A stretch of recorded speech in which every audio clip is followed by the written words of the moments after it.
Yes, this is Mr. Controversy, and this is the infamous three-point conversion station. Keep it locked.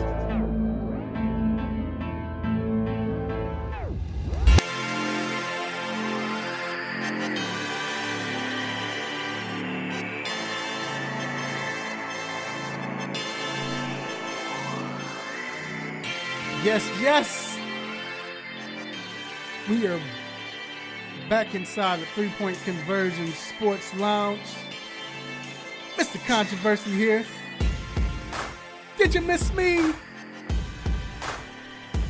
Very excited for today. So excited, man. This is the best time for sports. So much to get into. NBA playoffs. NHL hockey, MLB. We got the rookie camps, mini camps for the NFL, certain NFL teams.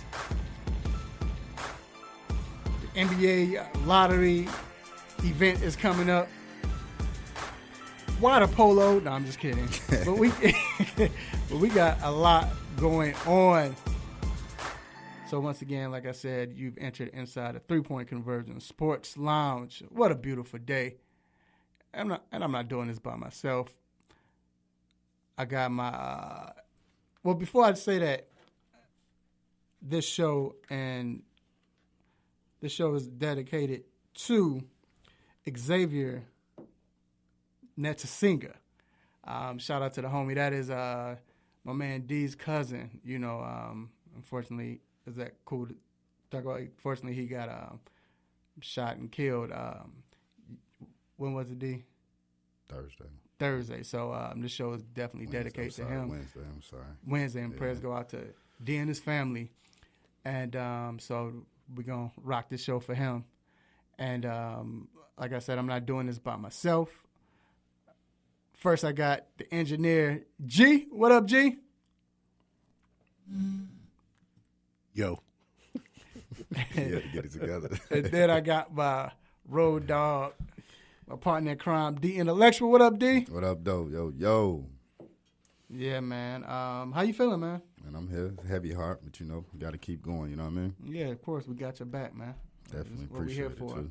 All right, so with this show, we have a great show lined up. We're talking, of course, the NBA playoffs. You know what's been going on with the NBA playoffs and big games. Starting to get good, man. It's starting to be even. So we're going to get into that. We got to talk about this Kevin Durant. He's been getting a lot of love lately. And the fact that he's getting all this love, we want to talk about, is it warranted? Is it overdue? Where do we rank him? Are some people getting overboard or carried away with ranking him? So we're going to talk about that in the hot topic. Also, we have to talk about the NFL top 5. Well, not even top 5, but just the young quarterbacks in general. We have a lot of young quarterbacks right now in the game, and it's like a new wave of quarterbacks.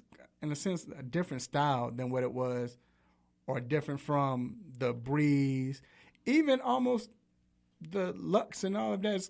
They got a little style, so we're going to break down that as well. Then we have special guest, Mr. Keith Pompey, supposed to come in, and from the Philadelphia Inquirer, coming in talking about the Philadelphia 76ers and the NBA playoffs in itself. Just, is this the right time for the 76ers? Are they taking that turn for the good, or is it just had a couple of good games? Also, we're talking MLB. We the Braves they won last night, but the same old. They losing leads and everything because of pitching. Yeah. And then we have Mr. Damian Adams coming in talking boxing. We got the big fight tonight. Alvarez, y'all know him as Canelo, versus Mr. Daniel Jacobs. So we will get his analysis on that. Then we have a special guest in the building who's going to come in later on. Mr. Alan Fields, three-point conversion writer, coming in talking with us, being here in the studio. So we'll get to him. Like I said, there's just so much more Stop It, What's on My Mind, Quick Hits. So make sure you stay tuned. Let everybody know they can listen to the show live on 1100 AM, WWWE, The Real, locally in Atlanta. Also, they can go on Facebook, the 3 Point Conversion Facebook page. We're live. What up? What up? Y'all see us. Also, we're on iHeartRadio, TuneIn Radio, Radio Now, and YouTube. And they can call in at 404, or you all can call in at 404-603-8770 to give your 3 cents. Don't be scared. So now it is time for the quick hits. Let's get it.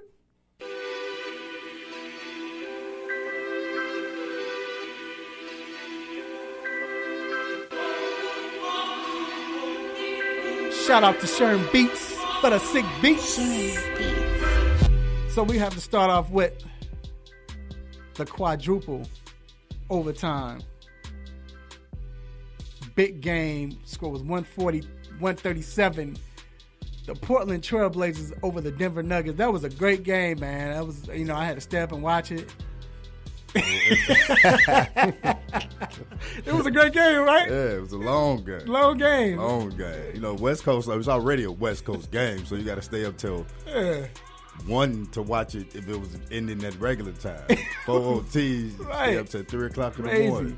But we saw C.J. McCollum put the Trailblazers on their back, and then Rodney Hood in the end scored 7 of his 11 points in the fourth overtime. Jokic had a monster game with 37 points, 18 boards, 14 assists, I believe. 33, 14, 18. Yeah, 33, I'm sorry. So, when you look at this series, D, do you think this is going 7? Because it has that feel. I don't know. You remember I told you earlier that Denver, I don't trust Denver, and I think it's more because they're experienced, right? They're real young. Right. And it's kind of starting to show, right? Mm-hmm. Like some of the things that's happening. If it goes 7, that'll be great for not only the NBA, us as fans, because of the way that they're playing. But we've seen close games and close series that still end in 5 or still end in 6, So that's true. So we'll see. Because it looks like the series is even. Yeah. We know Denver won first game, then Portland came back to win second, and it wasn't like it was a blowout. But then last night they kept going back. It was. Yeah, right, so right, it's right, who has that edge. And I guess you would think it goes to the Trailblazers as far as finishers. Mm-hmm. So we'll see what happens. Moving on. So the LA Lakers are leaning towards Tyronn Lue as their new head coach. Mm-hmm. They say they have no plans of bringing in any other coaches to talk to or interview. Right. D, we knew this. Right. We saw this, right? And I think that's part of the problem. Like, I don't want to say if I was tired or whatever, but it's kind of like, okay, so now because Monty picked the Suns, now you're going to pick me. You know what I mean? It's kind of like, you knew he was going to be the coach more than likely. You should have went with him 3 weeks ago. Right, you know what I mean? Right. So, speaking of Monty Williams, maybe the reason why they're not bringing anybody in is Tyronn Lue, because Monty Williams had just agreed to a 5-year deal to be the Phoenix Suns' new head coach. Your thoughts on that? I think that's good. They say he's real good with young teams. But I think the bigger thing with that, right, is Sarver going to stay out of it.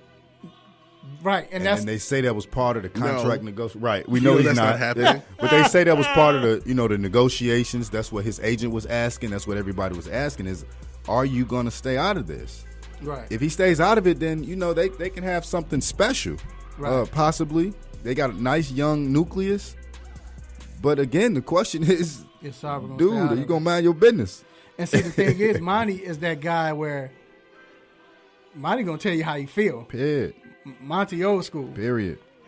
So. And he come from that Spurs. Right. You know what I'm saying? But they say that might be the type of mesh that they need. Like, that's what Sarver wants and has been looking for. Like, Sarver's one of those bullies.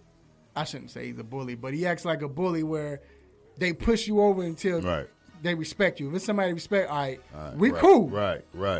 I can give you the respect if you're gonna make me do it. Like a Jimmy Butler. Right. Right. Moving on. Staying with NBA and staying with punkin' folks. Philadelphia 76ers guard Ben Simmons has been fined $20,000 for elbowing Kyle Lowry in the groin. Can we say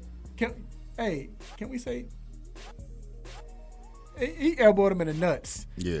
Okay, I didn't know we could say, his man parts. His man part, all that. I don't agree with just the $20,000. Things should be more. Yeah, and I don't want to say a game, right? But give him a technical. You know what I'm saying? Like, so that, if this goes on, like because at that time he should have got a technical. Should have been a flagrant one. Like, let's get it. You know what I mean? Yeah. Don't just give him $20,000. Now, like, come on, man. That's weak. I think they missed it. So they did, but so the ref was saying at the time you can't go back after the players went so far. But Kyle got up directly and was like, dude. Well, and at that point they could have went back, but it got too far. Well, I think that's the reason why it was only $20,000, because they said Lowry act like a pump and didn't do anything. So right, bro, he should have kicked it off. He should have kicked it off. Should have kicked it off. Yeah. Because then at that point, dude might have got kicked out. Mm-hmm. I mean, like if they had made a dust up, right, and then he's got a tech, and then they went back and looked, and then got another. You know what I'm saying? It may have been a little more. But at the same time, it could have been where like it wasn't like Ben did it, dude. But it was enough. No. What I'm saying is, what did they do with Draymond? When Draymond was kicking people, when they, I'm talking about that. I'm talking about as far as Kyle. I think it wasn't like with Draymond. Yeah, dude, they should have punched Draymond in the face for that. But it was just like, and I think he was trying to get under his skin. Now we can say he got more than under his skin. He got under his. You know what I'm saying? Moving on. Wow. The college football, the odd makers, especially in particular DraftKings, have Alabama and Clemson winning 11 games, meaning that the only way you can cash in on this bet is they have to go undefeated. G, do you agree with this? Didn't this happen last year? Was it 11? It was the same last year? Yeah, they both came into the national championship 13-0. Wow. Right. No, you just 14-0. You saying the fact that they won. You usually expect Alabama to do what? They both came in 14-0. Right. You usually expect Alabama to run the board, and now where Clemson is now after the last 3, 4, 5 years, run the board. I have to look at their schedule. I should look at their schedule. I wonder who they play next year. Clemson. I know ACC is whack, but if you can pull that up, G. And the reason why I say that is just because Alabama has sometimes, we know they play Southeastern Iowa.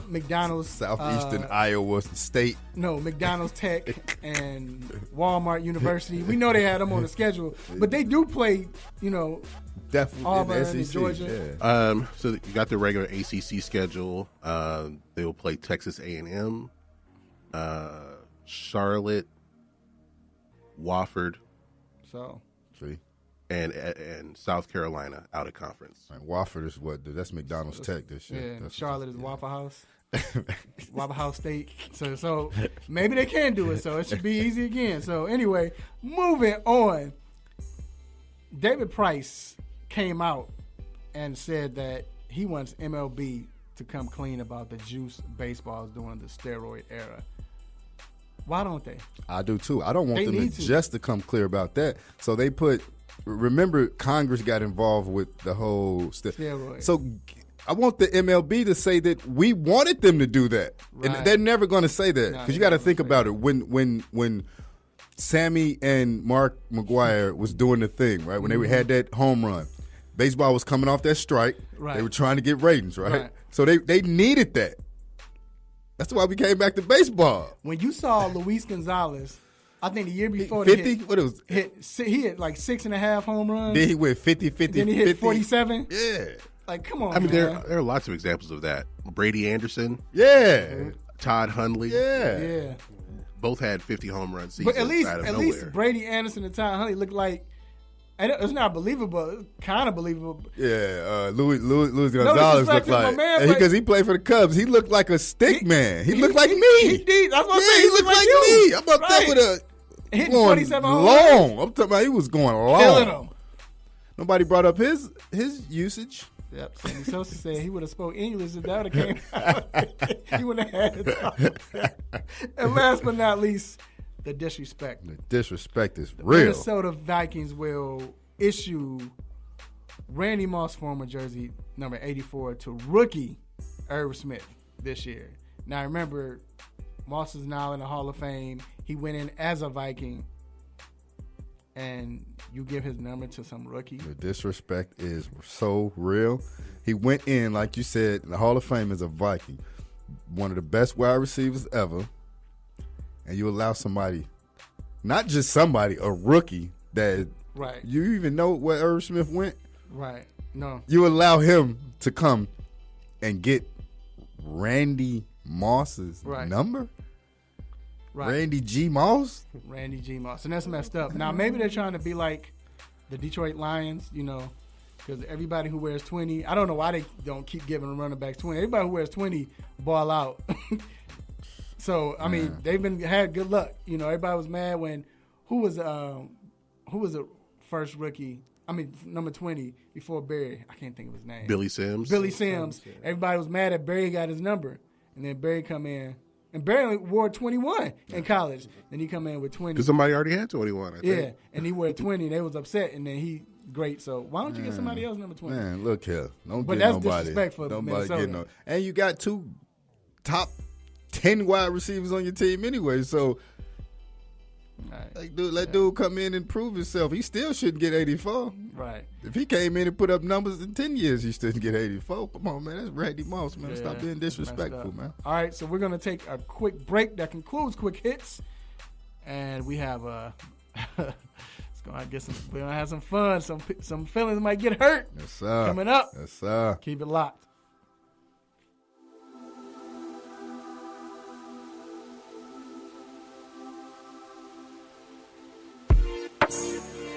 Hey, what's up, everyone? It's your girl, Kelsey Nicole Nelson, and you're listening to the 3 Point Conversion Sports Lounge. Stay tuned.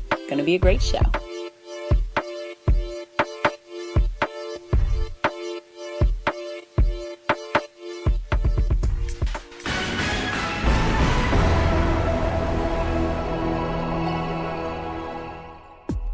Good morning. This is Greg Hurd with your sports news break. The Atlanta Braves got back to their winning ways with a 7-2 victory over the Miami Marlins. Freddie Freeman blasted one of his 2 hits for a home run, and Josh Donaldson went 3 for 5, including 3 RBI.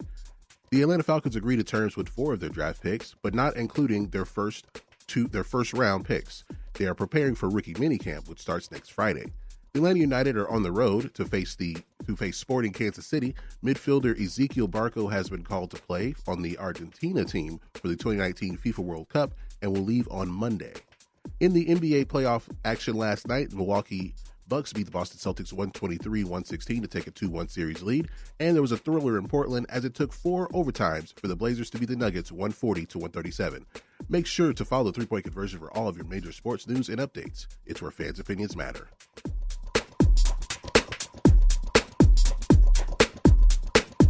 Hey folks, Handsome Josh is here to reveal some big news to all the AM 1100 listeners. I have an app.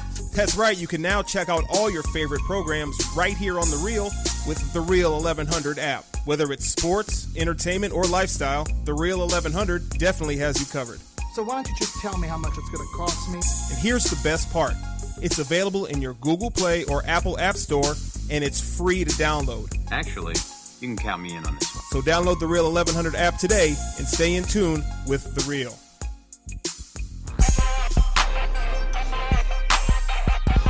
Hey, what's good? It's your boy Nate Burles from the NFL Network and CBS. When the illest to do it. Hey, you listening to the 3 Point Conversion Radio. Don't you go anywhere. It's lit. It's lit.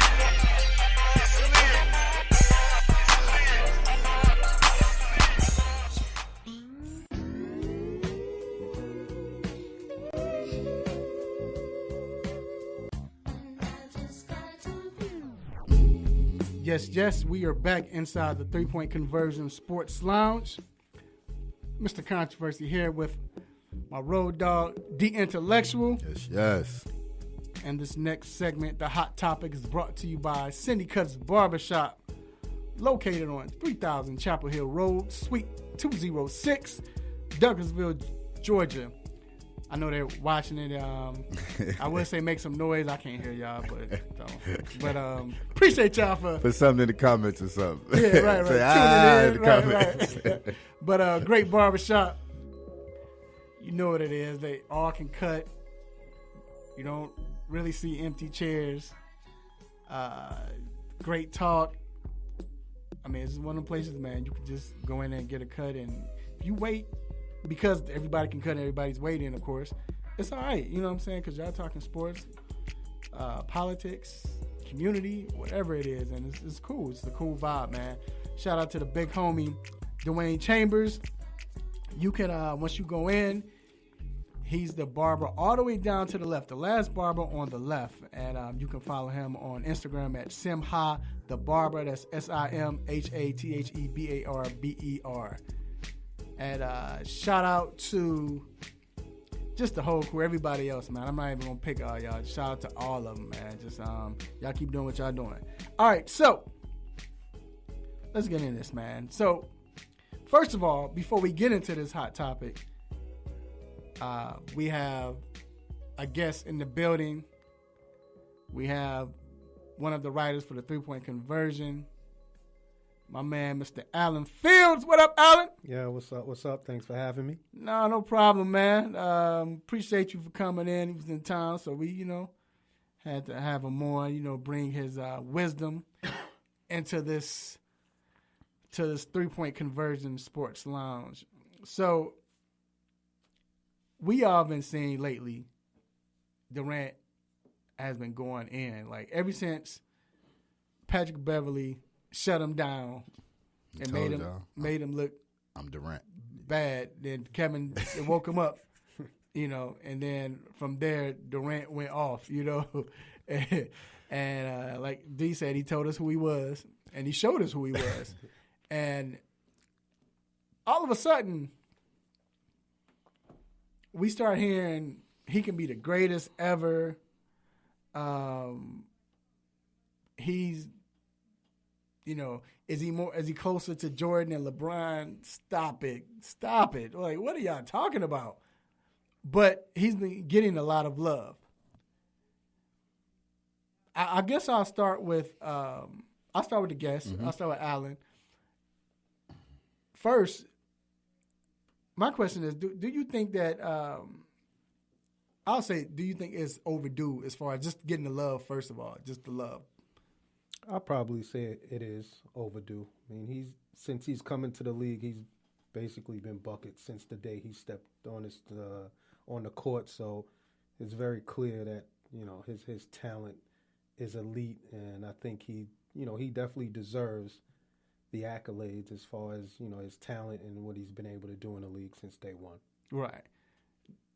Anybody agree, right? Everybody agree, right? Do you disagree? Or I definitely agree. Even before he stepped on the NBA court, when he was in Texas, he showed us what it was.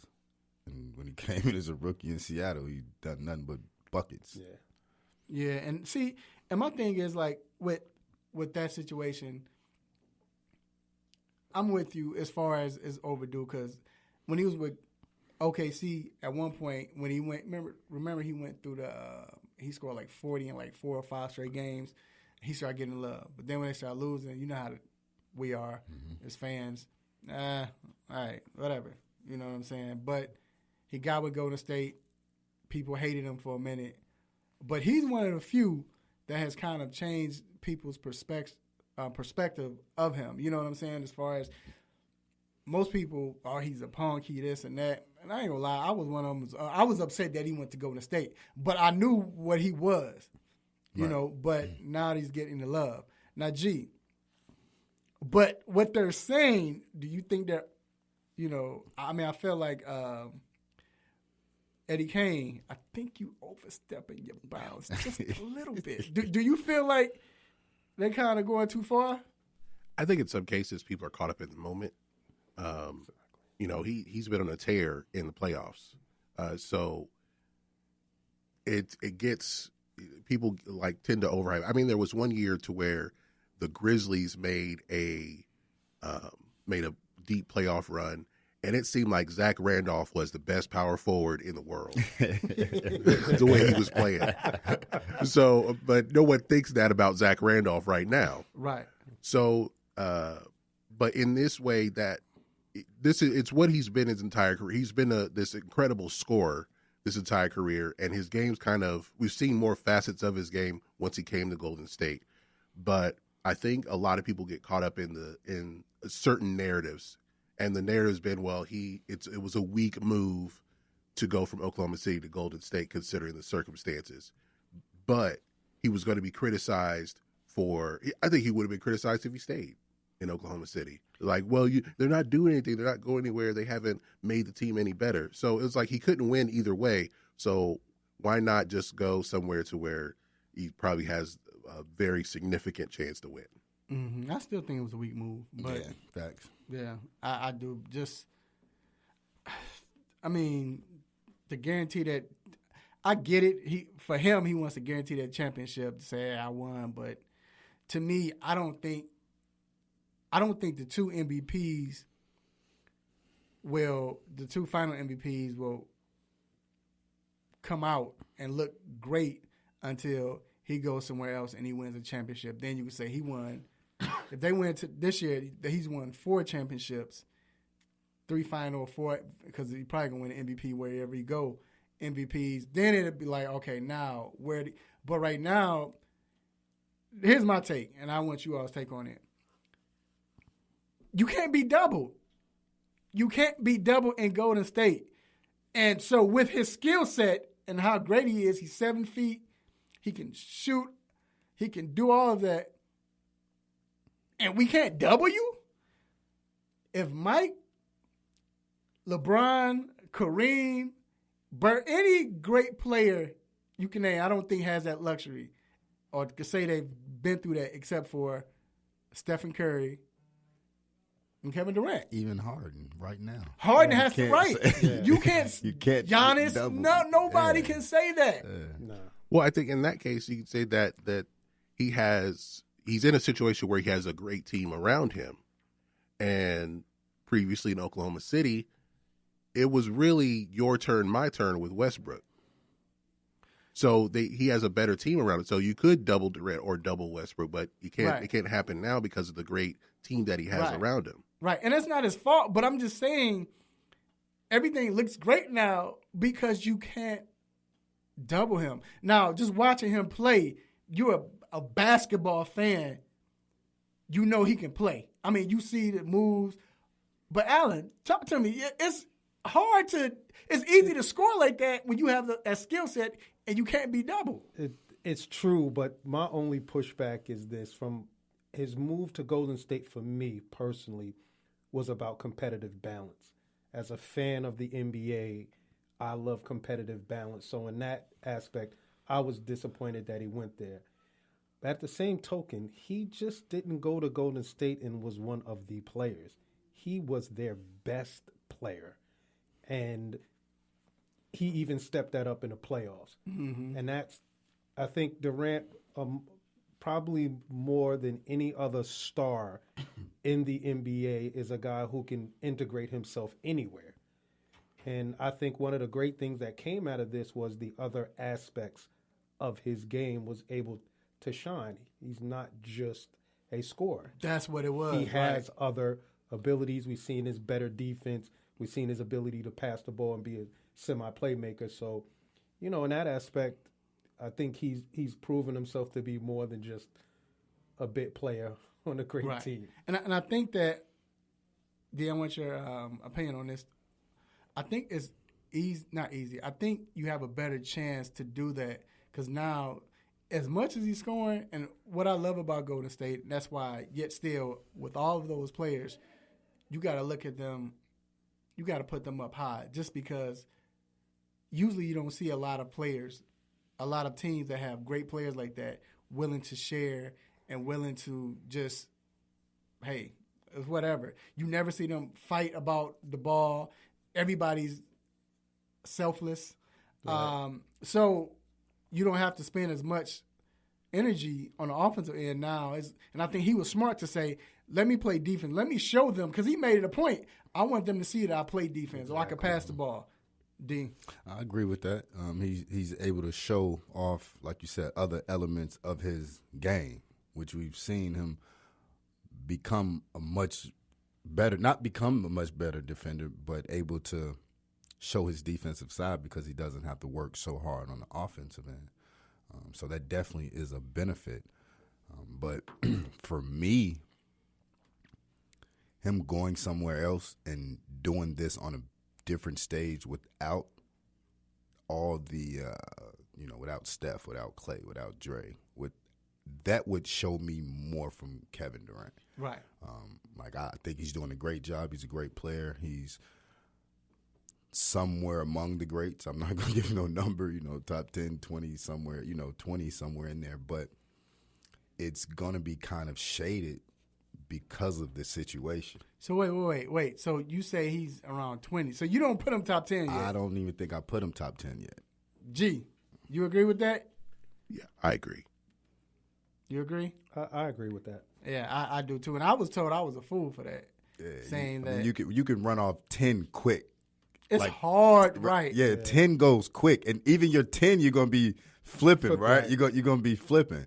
So then you get, KD's not even in there. No. You know what I mean? So I mean, I could probably give him top 20, and even still, you still gonna be naming names. It's gonna be a tight squeeze. So okay, all right. So now we're gonna wrap it up with this. We know he's a great scorer, right? So now we're talking about ranking him amongst scorers. Mm-hmm. So, do we agree with our top 5? Do you all put him in your top 5 of scorers of all in your lifetime? Yes, I put him in my top 5. Yeah. Yes. Okay. Do we agree that we have Mike and Kobe in this top 5? Yes. Yeah. Okay. They're actually my top 2. Right. They're my top 2. Top 2? Top 2. Oh, No. Okay. All right, I'm going to get your top 2. Top 2? Yeah. So who is your top 2, sir? My top 2 scorers all time. Top 2 scorers.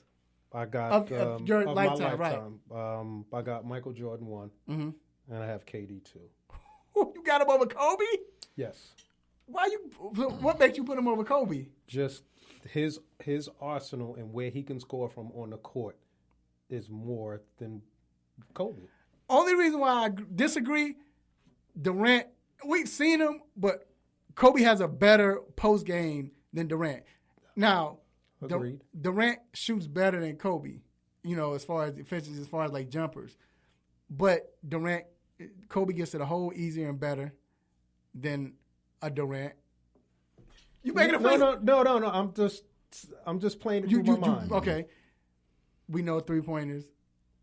KD. But even with threes, right? And I think that's what we always got to remember. When Kobe first came into the league, it wasn't big, right? It wasn't, and we talked about this. We did off the air, right? So, but jumpers, I'm still giving it to KD. Yeah, I get it to him. But what goes into also being a scorer is that killer instinct, right? I can't say that KD has a killer instinct over Kobe. You know what I mean? I'm not mad at you. My only pushback to that is that when I watching both of them score, Kobe made, I think, a ton more of tough shots. Mm-hmm. He was a tough shot maker. Right. I think that I look at KD in which the ease of which he scores. Right. It just makes it laughable. And his size has a lot to do with that. Because who can you put on him? Because I think you can say that he might be the most pure scorer. Purist. Yeah. His efficiency is off the charts. So I want to go round. I know we got to wrap up, but I want to go. Who are your other 2? So I got MJ as 1. Kobe. You ain't got to go in order, but go ahead. I want the other 2 that we said besides Kobe, KD, and Jordan. AI and Melo. AI Melo. We got to talk about my generation. Right. Melo right. was Melo was one of the. He can score from any. He can do everything. every to me, level. His arsenal might be better than. I think his arsenal is better than. See, KD can shoot better, but his arsenal to me is better than Because KD. KD Melo gets you in that post. Ooh. Face you up, Ooh. could drive, Yeah. shoot. Yeah. Go ahead. I got AI and Dirk Nowitzki. And scoring, Yeah. Dirk. I don't like his off the dribble game. Like He he's can not score, go, but he's not going to he blow can- yeah, past he- you. yeah. And, right, and it but took him a still, while to but- get a post But game. he's 7. But he is. Yeah, 7, I mean, he's real he He 7 scored feet. 30,000 points. Right. Right. I mean, KD is the better version of him. You know what I mean? Right, Like, as being a 7-footer who can Yeah. shoot. And if you all are listening, please post your last two, or your top 5, whatever. Other 2 besides Kobe, Jordan, and Durant. KD. All right. You don't have them in your top Right. 3, top 5 there. We're not having a conversation. As far as my other 2, I had AI as well. Mm-hmm. And my 5th guy, I had the Iceman, George Gervin. Ooh, see, I didn't get to see him play. Unfortunately, fortunately for me, I got to watch Right. the last 10 years of his career as a youngster. And I heard about that finger roll. See, I would have put him in if I could, but I hadn't watched him. Right. All right. So mine, I have AI, and I gotta go with Karl Malone. Because if He was, we but- know if it wasn't for Jordan, Malone would have had about 6 scoring titles. And you can and at least a chip. And Right. So you know why I didn't put him up there is because I feel like he played them extra years to get his score up there. Right, You but know I'm what I not mean? even, right, but I'm not even looking at this the point totality. right. Like everything, I'm Yeah. looking at when he played. Right. He Yeah, you could couldn't score, stop and him. you couldn't stop Malone. Yeah. He was everything you wanted in a power forward except shoot threes, which they didn't do. Right. But he could shoot the jumper, post you up, drive. He could do it all. Run the floor. I gotta go. But we better go. We missing Neek. I wanted to put Neek in there. Yeah. T-Mac. Bernard King. Bernard James King. Harden. I didn't watch 'Cause you're- Bernard, but 'cause you're- James Harden, right? You remember them for 4 or 5 years? T Mac was the best player in the league. Right. I wanted to put Like I he wanted to was put him he in there. was nuts. I thought about Melo, but I couldn't put Melo over. And I got killed as a New Yorker. I got killed for not putting B. King. in there. But I had to, you know what it helped me? I had to put a criteria on this. And for me, you had to have a career 25-point or up average. That Right. was for me Right. to say that you were an elite scorer. And that he had a couple of years that hurt him. A lot of guys, T-Mac, for everything that he did in those years, he ended up just south of 20 points for his career. And that's surprising. Because of the first 3. Right, the I last looked 3. at that and I was Yeah. like, wow. Right. So that helped me round out my list. So, like I said, y'all put y'all list on that on Facebook and tweet us and all of that, YouTube, whatever. We want to know what it is. We'll mention it throughout the show. All right, we're going to take a quick break. We will be right back.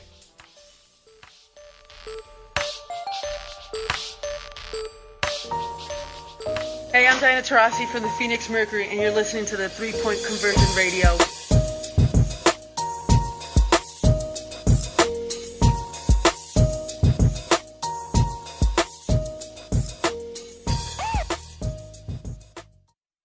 And as your king, I proclaim that... Excuse me, Your Highness? Yes? Can we take a selfie with you? Of course. Get on in here. Big smile. Oh, that's a good one. Fellow citizens, this picture already has 27 likes. Huzzah! Come to the place where everyone feels like royalty. The Georgia Ren Fest. Every weekend from April 13th to June 2nd. Find tickets at GARenfest.com. The Georgia Ren Fest. Get into it. What's going on, guys? It's John Collins from the Atlanta Hawks. You're listening to the 3-Point Conversion Radio.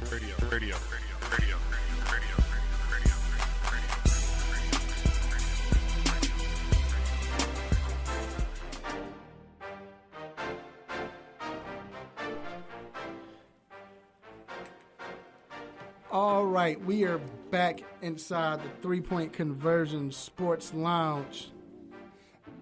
Great topic earlier. Good stuff. And we have a special guest. First of all, we know that during this playoffs, man, it's been a lot of surprises, a lot of games, that we thought, okay, yeah, they should win. But I really believe this series with the Philadelphia 76ers and the Toronto Raptors, it took a turn. So, and we definitely have to get this man's opinion. And, of course, we have to have our guest. He's been on here, 3 weeks ago, 2 or 3 weeks ago, from the Philadelphia Inquirer. Or the Inquirer from Philadelphia. However you say it, you got to tell me what the proper name for it. But my man, Mr. Keith Pompey, who covers the 76ers. What's going on, Keith? Yo, what's good, fellas? How y'all doing? I'm well, man. It's the Philadelphia Inquirer, right? Yeah, right. It's good. Okay. As long as you don't call it the National Enquirer, I'm cool. Believe that. So, man, let's start off. We got to just dive right into it, man. Look, so we saw Philly look good in Game 2. Okay, that's cool. But then Game 3, they came out and almost embarrassed Toronto. Do you feel that they've reached their level and that, I guess that level that most of us been waiting for them to get to, or is it too early to tell? You know what? I think they're getting there. I do. I mean, I'm not going to say it's too early to tell. The Sixers have a good squad, and they're capable of doing good things. My fear for the Sixers is, how are they going to play the next game after they have a dominant performance? You know what I mean? Are they going to take their foot off the gas, so to speak? Because that's been the thing that's haunted them for years, and especially this season. So, I just want to see, I'm a little cautiously optimistic for them. They do have the talent, but I just don't hope, for Brett Brown's case, that they let Toronto back in it. But, yeah, they are playing at a high level. Yeah, absolutely. I definitely can agree with that. Now, we see Kawhi. Has he been unstoppable, and what adjustments do you think need to be made to slow him down?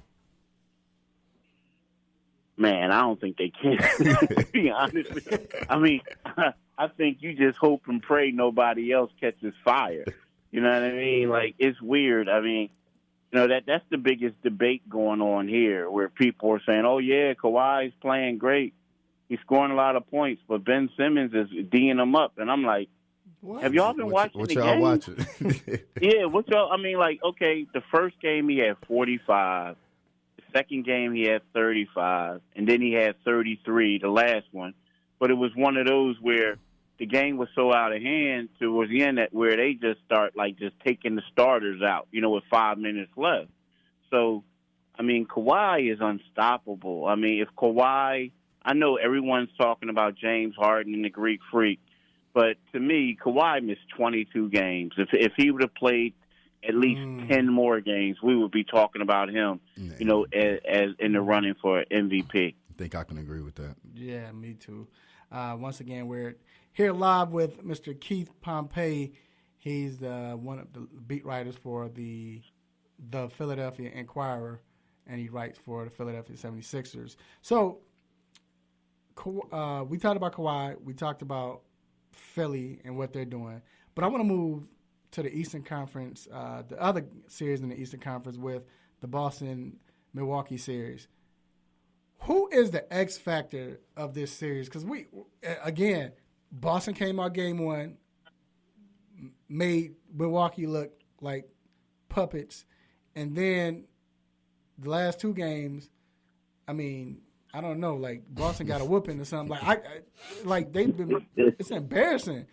So with this going on, who is the X factor, I guess, in deciding this series? I think it's Kyrie. I think it's Kyrie Irving. I think, he has to be the guy. He has to be the guy. Now, he doesn't have to try to do a little bit too much. But, I think that, I mean, because we know what the Greek Freak is going to do. And you say you know what Kyrie is going to do, but I think, that squad, that all the talent that they have, he has to be the difference maker, in order for Boston, to get out of this series. And if he struggles and if he doesn't do well, then I feel like, he's going to be part of the reason why, Boston doesn't get out of this series. All right. Now, do you think there's any way that Houston can come back and win? Oh, man. I mean, I don't think so. I mean, I think they could come back and make a respectable series out of it, but I don't see them winning. I mean, it looks like that they're a little bit frustrated. It's like not only are they, do they think they're battling Golden State, they feel like they're battling the refs. And a lot of times, sometimes teams, when you get frustrated, you start taking yourself out of the games. So I think, when, they're going to be back home, things are going to happen for them. They may, win a couple, but I just don't see them winning this series. The one thing about Houston is it good? We all talk about, like, last year, they were a Chris Paul injury away from, reaching the finals, which is true. But this team is different. Like, they lost some key pieces that would have helped them, this year. So, I don't see them beating Golden State. Nah. Is there any way? I guess you answered. I was gonna say, is there any way that they can? Do you think? Because they've been close, Keith. Like as bad as they played, Golden State is not blowing them away. True. I mean that's I just don't see it though. I don't see it in a 7-game series. When you got to go back to Golden State. And the thing about Golden State, I mean they're down 2-0. They've been close games. The first game was decided by 4 points. The second game was decided by 6. But Golden State is just a powerful team to me, man. When the game's on the line, it's like I just think they're hard to stop. And, they got home court advantage for a reason. That's why I think that Houston is going to get back in it. But Houston already thinks they're getting robbed. And then, James Harden get hit in the eye and all that stuff. I just don't feel like that they're going to be able to pull this one out. Right. There's probably no team in the NBA that can beat Golden State 4 out of 5 games. Not when they come to play, you know what I'm saying? They just different, dude. And that's my thing, that I don't think they came to play. So that's why I think Houston has messed up. They had a chance and they play worse. So and then the last question I have: this Portland-Denver series, we saw what happened last night. Crazy game. Tell the truth. Did you watch it? No, I'm just kidding. No, but the real story, the real question is, who do you like in this series? Like. This is another close series. Who do you really like in this series? I like Portland, and not just because they're up 2-1. I mean, I like the fact that, it just seems like they're a team. They had injuries, and guys, continue to step up. I mean, look at Cantor. They got him to be a backup center. And I know the game went, it was a long game, like 4 overtimes, but he still finished with 18 and 15. Lillard, didn't have one of his best games, but McCollum stepped up and he had 41 and 8.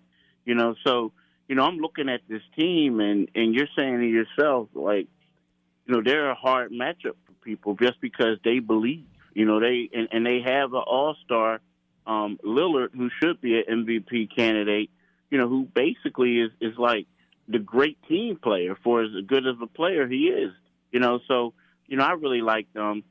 Denver, I hate to say this, but I wasn't really a fan of them. I know they were doing some great things in the regular season, but when you looked at them, I never thought that they would be a team to say, hey, could come out of the West or even make it to the Western Conference Finals. Mm-hmm. I don't mean to disrespect them, but I just never thought that they had the guys that could get them there. Right. All right. So there you have it, my man, Mr. Keith Pompey of the Philadelphia Inquirer. You can follow him at K Pompey, that's KPOMPEY at PhillyNews.com, and on Twitter at Pompey on Sixers, and you spell out Sixers. All right, man. Appreciate you for coming on. Got to come back. Hopefully, well, I don't know. Maybe some people might not say hopefully because they might be rooting for Toronto. But if Philly does advance, we would love to have you back on the show. Oh, no doubt. I'll be there. I'll be here. All right, fellas. Hey, but my man, y'all got to put Bernard King on that list. Bernard King. The only reason why he didn't have that average is because people forget the brother was hurt. Yeah. You know what I mean? But Bernard King was the truth. You got to put him on that list. Hey, I didn't watch him, so I didn't put him on the list because I wasn't old enough to watch him. Like I was telling Alan, I remember the Christmas when he scored 60. I was 5 years old. I remember my father watching, going crazy. I didn't, I can't tell you about the game, but I know the truth. He was just injured. I'm telling you, he was the truth. I mean, y'all got to put him on that list. I mean, again, like I'm older than y'all. Like I'm 47. I'm older than y'all, and it was like as a kid, it was like he was playing with a bunch of bums. It was like, but he was the man. It was like everybody knew, like you had to stop him, and they still couldn't. Yo, so real quick, give me at the top of the dome. Give me your top 5 scorers of your lifetime that you watch. My life. So, but Bernard King is there, of course. I mean, of course, Jordan. Of my lifetime that I watched. Right. Who did you have? I had. We all agreed on Jordan, Kobe, and KD. I think we all had Iverson. Mm-hmm. And then that's when it, you said I had Melo. He said I had Gervin. He said Dirk. G said Dirk, and I said Malone. Y'all didn't put Bird on there? Man, no. Can you? I mean, if you take, please hold on. We got something for you right fast. Hold on. Check this out. It's real cool. I'm glad you said the magic words. It's I guess it's not. You got saved by the bell, but I could do it manually. You was about to get a stop it. Come on, man. Bird was a beast. As a scorer, you put him not above. As a scorer, but I mean, that's what I'm saying. You got a scorer. He had a squad as a scorer. Like, okay, so I would say, as a scorer, I would have Kobe, Jordan, in my lifetime. Kobe, Jordan, Bernard King, and Iceman. So it's that. That's what. Kobe, KD. Jordan, and KD. Right? How many is that? 4, and then you putting KD, right? That's 4. Yeah, I would have to. So that's 5. Okay. Respect. That's 5. Well, all right, man. We appreciate you for coming on. Like I said, we'll see you again. Once again, it's Keith Pompey. We're going to take a quick break, and we will be right back.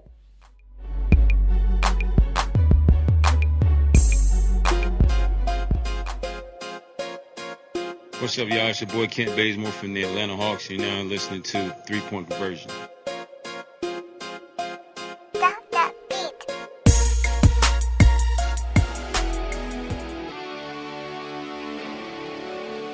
Have a sports injury? Need to see an orthopedic doctor? Ortho Atlanta is one of Metro Atlanta's largest orthopedic and sports medicine practices, providing orthopedic and sports medicine care for the whole family. With 37 physicians and 14 offices, the practice provides the highest level of care for injury of muscles, joints, bones, and spine. Ortho Atlanta offers convenient access to a full range of musculoskeletal surgeons and specialists. Ortho Atlanta also offers on-site physical therapy, pain management care, MRI imaging, and workers' compensation care. The Ortho Atlanta Surgery Centers in Austell and Fayetteville provide cost-effective, same-day surgical procedures in an accredited outpatient center. Hip, knee, shoulder, back pain? Ortho Atlanta has you covered with specialists in all areas. Same-day appointments, orthopedic care for the whole family. Ortho Atlanta, Atlanta's choice for orthopedic and sports medicine care. Learn more at www.orthoatlanta.com.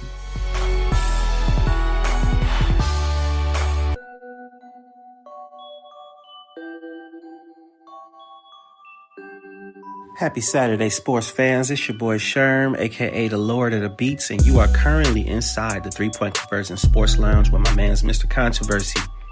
the intellectual, and of course my dog G behind the boards. Cheers to the freaking weekend.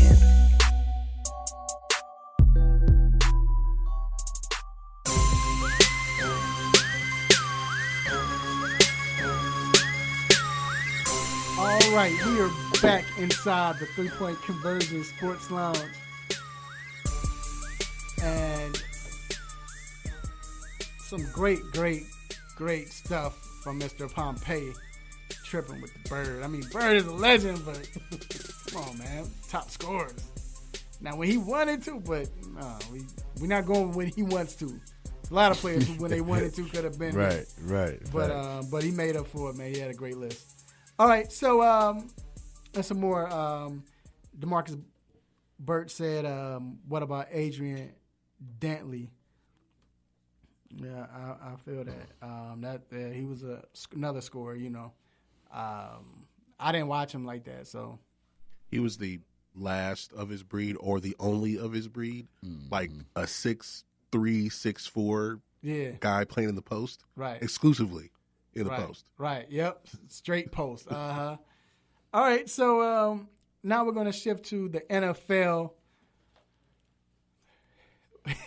We, we're in this league now. It's a passing league. The quarterbacks are essentially the league. That's what it's about. And we've had some great quarterbacks we've seen. We're not going to rank the top 5 that we've seen, no. But we've seen Brady. We have the luxury of watching Peyton Manning or watch Peyton Manning. Of course, Aaron Rodgers. Who else? Brett Favre. All these greats. Even people like Andrew Luck, Russell Wilson. Quarterbacks of today. But it's a new wave of quarterbacks coming in. We have this future of quarterbacks. Well, I guess they're the now, right? I should say. We say 25 and under. Maybe like 7 years and under, with these young quarterbacks. And I'll name them, just name a few, quarterbacks likes of Carson Wentz, Deshaun Watson, Baker Mayfield, Patrick Mahomes, Mariota, Jared Goff, and you get my drift.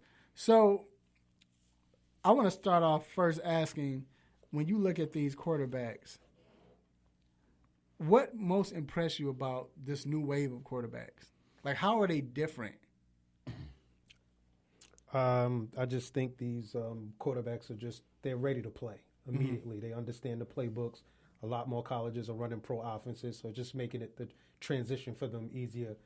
Not that it's easy, but they're picking up things a lot quicker, and they just seem ready to play right away. Right. The special ones anyway. True. Yeah, that's probably the number one thing that sticks out to me.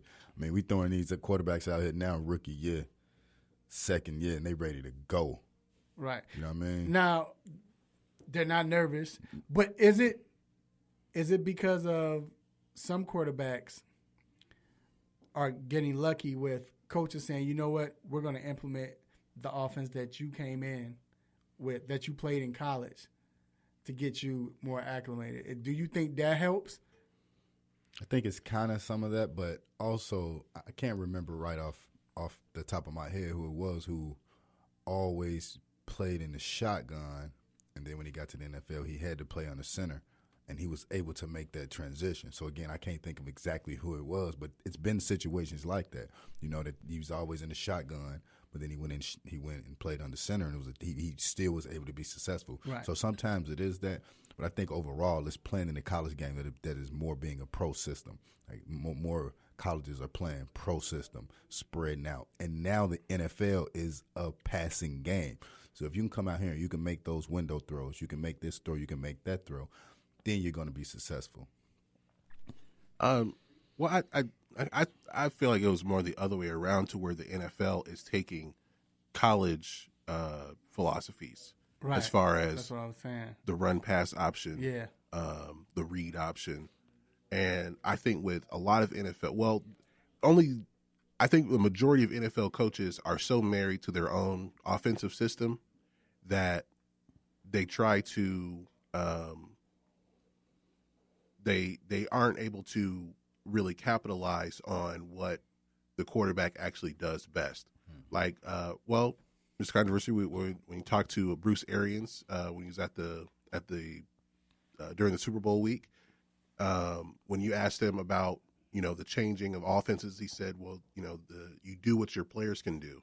Right. So a lot of coaches really, it seemed like, don't really do that as far as like, well, let's modernize this offense around what our players do best. Some players may come out and coaches try to make their quarterbacks do stuff that we hadn't really seen them do before, but try to capitalize on something that that wasn't done in college. And my prime example is Mike Zimmer making Teddy Bridgewater run the read option when he was with the Vikings. Teddy Bridgewater did not do that at Louisville. It's not even his game. Right. Or trying to get some people thinking that Dwayne Haskins is going to be running the read option in Washington. He's not that kind of quarterback. He is a pocket passer. So trying to force players to do other things, I think that's what coaches end up doing because they're so married to their system, or they feel like that's what the bare bones of being a quarterback is. Right. And then also, I think just the fact that the league is now protected the quarterback so much, they don't have to worry about getting their heads taken off. That was part of them being scared, is knowing that I'm about to get clocked. Right. So they don't have that anymore to worry about like that. Now, what is different? What do you feel is different about these quarterbacks today from, that separates them from even maybe the Russell Wilsons, but, because we know Tom Brady, of course, but what separates them from the Wilsons, Luck, and all of that? I just think the maturity. They're coming into the league not green. They're much. It seems like they're mature beyond their years. That's why I think allows them to acclimate themselves and be ready to play right away. I think that along with the athletic ability of a lot of the quarterbacks that's coming in, like a lot of them are able to get outside of the pocket and throw on the run a lot more than what we're used to seeing. Mm-hmm. So when they're getting out there and there is pressure, they're getting out of the pocket and doing the things that we haven't seen before. Right. And because I think that when you looked at Russ, them years when those quarterbacks came, they were, besides Luck was more so pass first, but everybody else, RG3, Russ, they were running quarterbacks that could throw the ball. Right. He can throw, but he's a running quarterback. Like, even when Dak came in, Dak was, in this new wave of quarterbacks, he was known as a running quarterback that can throw. Mm-hmm. We didn't expect him to do that. But I think these young quarterbacks today, again, Patrick Mahomes, Mitchell Trubisky, Baker Mayfield, Deshaun Watson, Mariota. I think these quarterbacks now are, I'm a thrower quarterback. I can throw a quarterback. I'm a passing quarterback, but I can also run the ball. Right. And I think that's why I think, to me, McNabb was before his time. Because for sure. McNabb was the first quarterback we saw that used his running ability to help him pass. Mm-hmm. He would step up like he's going to run, draw you into him, then he'd throw the ball. It down. And I think he was all the time. Right, I think he was ahead of his time. Then Russell started doing that, but now these players, we got to stay back because he can throw the ball. Yep. But yet still, what do we do because he can run also? So now I have to ask you all, who are your well, let me. I'll just throw out some names. Mm-hmm. So, if we're talking the top tier of these young quarterbacks, I named 7. Like I said, we said Dak Prescott, Patrick Mahomes, Baker Mayfield, Mitchell Trubisky, Deshaun Watson, Mariota, Winston, Carson Wentz, Jared Goff. Out of those players, which player, we know Patrick Mahomes is right now. We take him out of it. But besides him, I'll start with G. G, which other quarterback do you think right now is really the future of the NFL? Like he's that next guy. I think it's Deshaun Watson. If his coach doesn't sabotage him, but just to see what before he got hurt in his rookie year, he was tearing up the league. MVP numbers. Yes. And then this year he was able to come back and still lead them to the playoffs. So they're still, he has far to go, but we've seen the flashes of what he could do. Mm-hmm. And he was a guy who probably looked like a lot of people thought he wasn't going to get drafted coming out of Clemson. Mm-hmm. But he is along with Mahomes, they're in the same draft. They're the future of the league. I think I'm gonna say Baker, and the reason that I say I put his name in there is because if you look at his situation, man, he's got some weapons to work with. I mean, with the receivers, the tight end, with the dual backs that he has, I just think he has the weapons that can help take him to the next level. Watson was always on the forefront of my mind, but I worry about the Texans putting enough weapons around him. He's never really had a decent running back, and his injury, his history. Right. If he can overcome that, I think he's definitely. But I go with Baker because he's in a great situation. And the offensive line, they don't. They got some.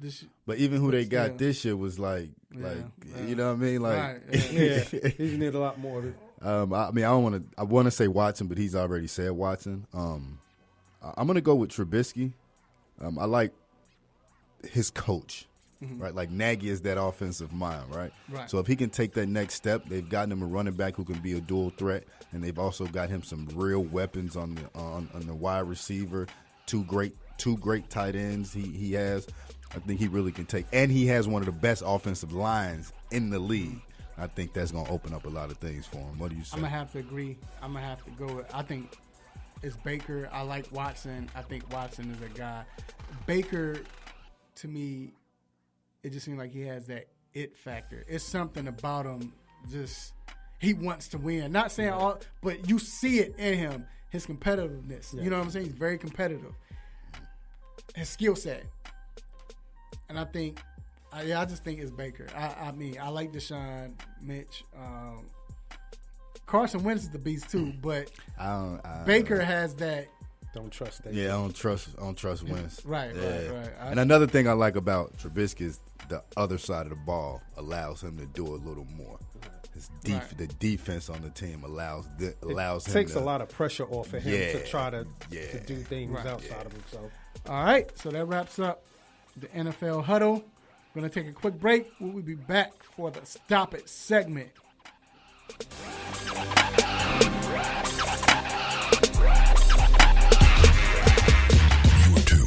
WWE AM 1100. The opinions expressed during the sponsored programs on this station are strictly those of the program hosts, guests, and callers and are not necessarily those of Beasley Broadcast Group, this station, its staff, other advertisers, or agencies. Are you tired of avoiding great-tasting food because you want to eat healthy? Well, Salad Express will fix that problem for you. Salad Express is a gourmet salad and grill restaurant that gives you multiple options to satisfy your taste buds and keep you healthy. They have over 40 toppings, which are cut fresh daily, 7 homemade soups, and even chili. You can also order hot sandwiches and wraps with choices like grilled chicken, steak, salmon, and shrimp, which can be added to salads too. So go ahead and visit them today at 1055 Mansell Road, Suite 600, Roswell, Georgia, and 1171 La Vista Road Northeast, Atlanta, Georgia. Call their Roswell location at 770-680-5992 or the La Vista Road location at 404-929-8828. And don't forget to let them know the 3 Point Conversion Sports Lounge sent you.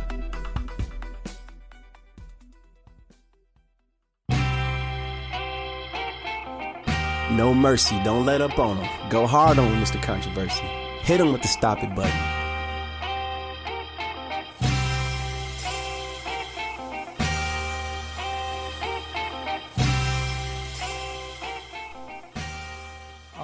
right, we are back inside the 3-Point Conversion Sports Lounge.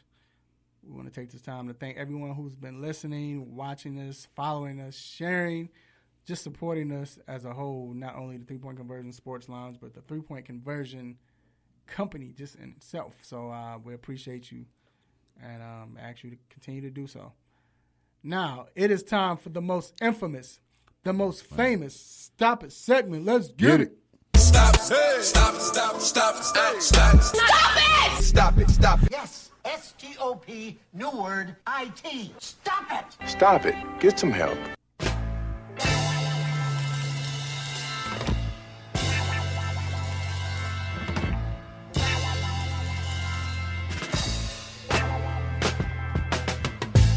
All right, D, it's on you, sir. So my stop it today goes to a transgender MMA fighter who fractured her competition's skull. So a transgender woman fought in the MMA sport and fractured the other woman's skull. You gotta get a stop it. And not just to the transgender, but I think to the entire sport. Because no matter how you put that, that's a man fighting against a woman. Right. So, right. No, I definitely stop agree. It. I definitely agree. My stop it goes to, I don't even know, the Chicago Bears. This is it's just spread out to everybody. So players, whatever. So the Chicago Bears they signed 8 kickers. They should get a stop it just for that. Stop it. That lets you know how much they're trying to look, get the right we're not going to lose because of this. Right. And so at rookie camp, Coach Matt Nagy said, all right, this is what we're going to do. He had all 8 try a 43-yard kick, which was the same distance that bum Cody Parkey missed. Yeah, I said it. This is the fan. We fans, the bum. But anyway, the same distance, right? 43 yards. And only 2 out of the 8 made it. Stop it. Them other 6 know they going home. Did they hit the upright at least? Twice. I mean, we know Parkey can do that. Right. But even with that, right, like you said, even the Bears get it because why you have them kicking just a 43-yarder? You know what I mean? Like, is that like come on, man. Get that out your head, bro. Yeah. Like, come on. But the fact that they couldn't make it, hey, I guess it proved. Right. Pressure. Maybe that's why it was 43. Instead of doing 45 or 48, 43, you know what this about. This is it. Let's go. Right. And they couldn't. All right. Please come on. We got one more. Please, Robbie. Mine goes to current Tennessee coach Rick Barnes, to where he said that if UCLA paid for his buyout, he would have taken the job. But then it just came out that they did agree to terms, but then he came back and asked for more money after they agreed to a contract. Come on, Rick Barnes. See, that's why Rick Barnes can't be trusted, y'all. Stop picking Tennessee in the tournament. Go ahead and hold Stop it. it. Hold that. Stop it, though. Hold that, please. Wow, that's crazy. All right, man. That wraps up Stop It segment. I'm sorry. And, hey, Robbie Gold. We need him. Yeah, he's a free agent. But anyway, we're going to take a quick break, and we'll be back with Damian Adams.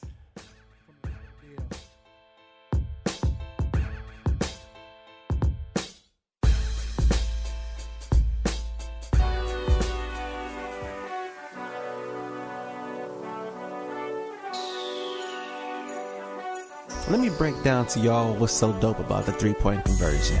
First of all, everybody is a fan of the game first. Second of all, everybody is a student of the game second.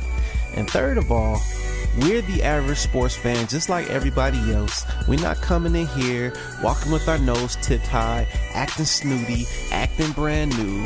This is a grassroots organization. Bar none. The 3-point conversion, where fans' opinions matter. Be sure to visit the website www.the3pointconversion.com. Get your fix, get your articles, multimedia, and everything else that you, as a sports fan, need. So again, the3pointconversion.com. It's where it's at, man, where fans' opinions matter.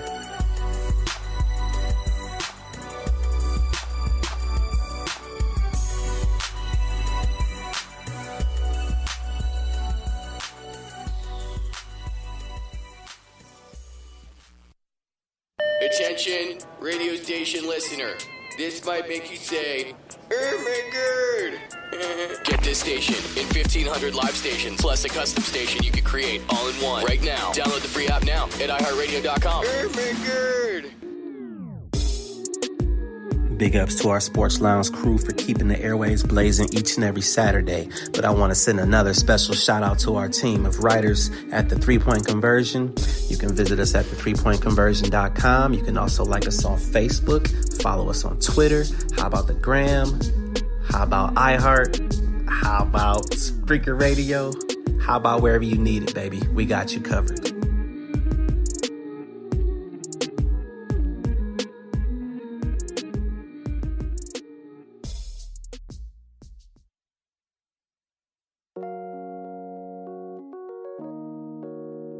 You see, he got the Saved by the Bell.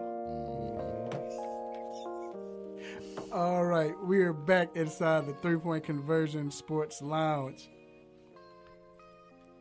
And we have a special guest. Well, he's not a guest, but we have our boxing expert, Mr. Damian Adams from The Real Deal with Damian Adams, and also, like I said, from the 3 Point Conversion.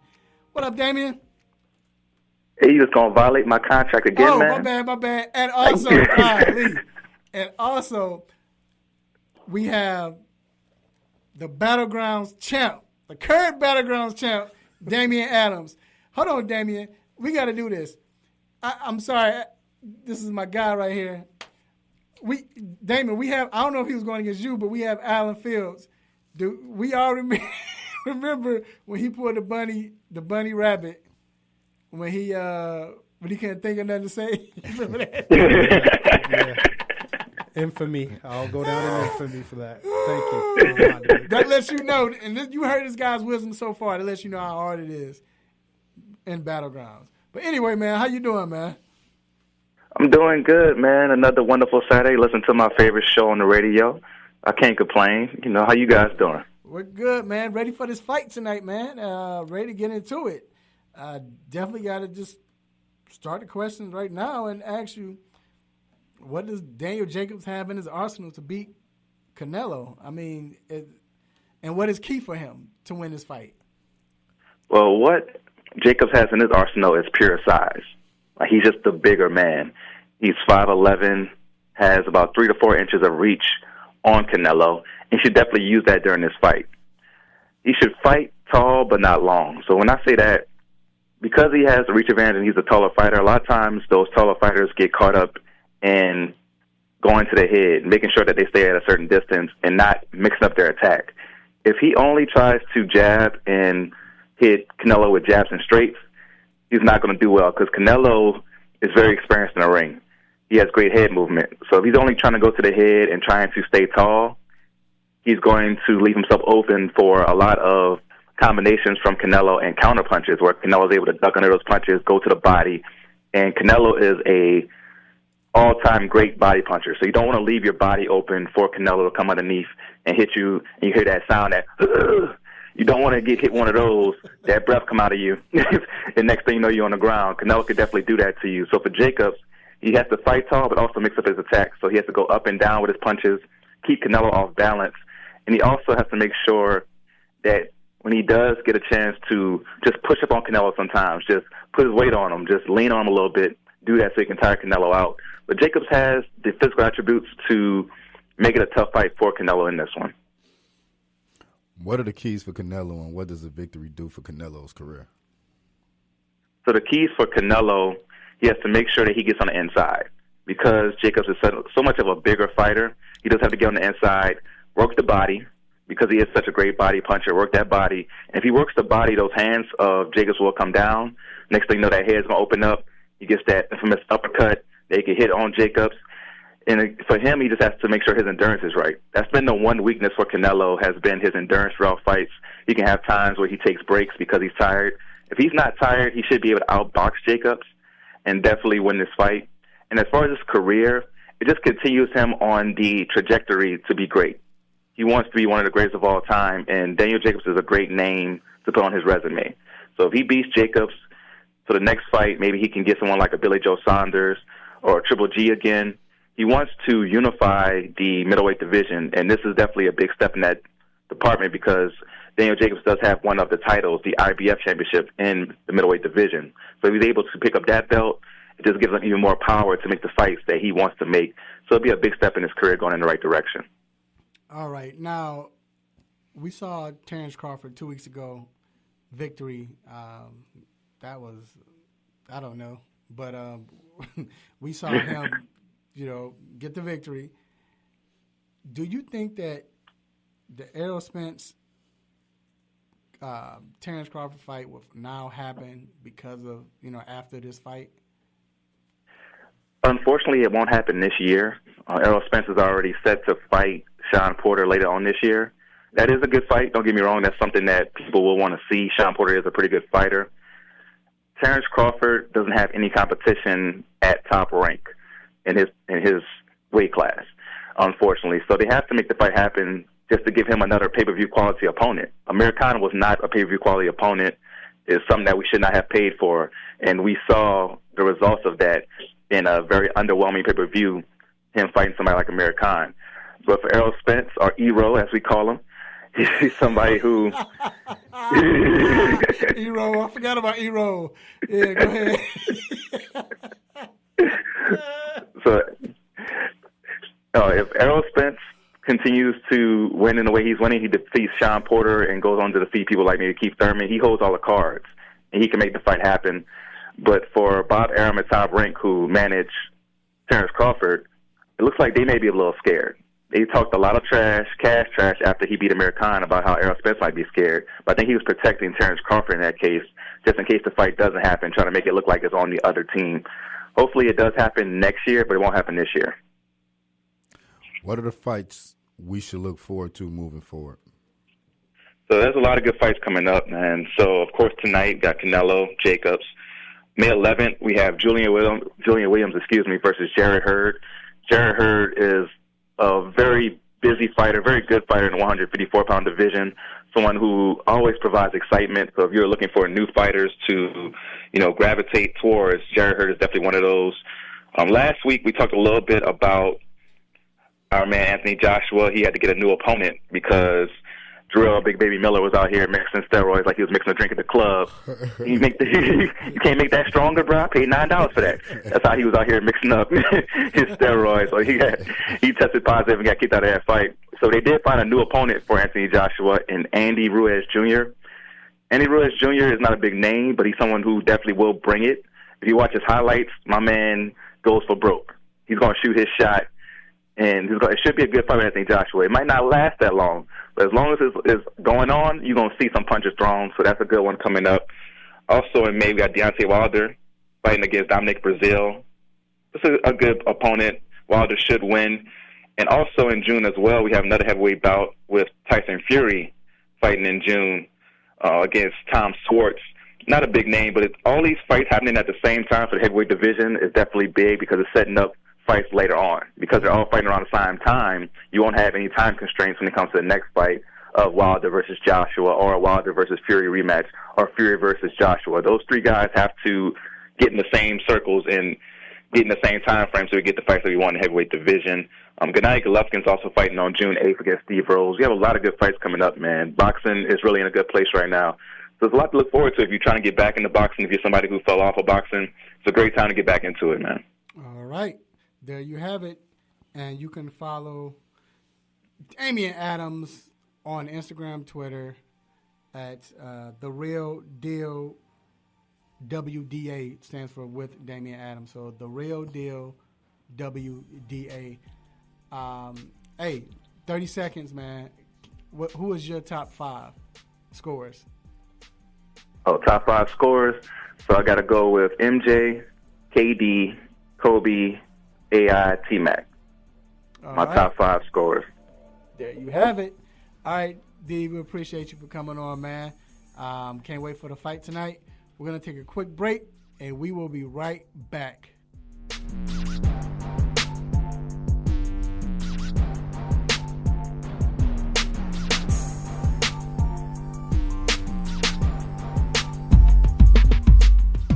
Have you been looking for a radio station that gives you sports, I don't believe it! It's a entertainment, Are you not entertained? and other special interest talk shows, Well, isn't that special? all on one app. Yo, that's dope. What app is that? It's the Real 1100 AM app for WWE. Grab it for free in your Google Play or Apple App Store today.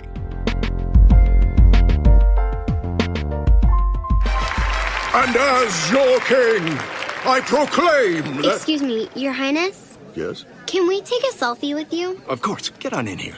Big smile. Oh, that's a good one. Fellow citizens, this picture already has 27 likes. Huzzah! Come to the place where everyone feels like royalty. The Georgia Ren Fest. Every weekend from April 13th to June 2nd. Find tickets at GARenfest.com. The Georgia Ren Fest. Get into it. What's up? This Chris Tucker for the 3-point conversion. Let's go.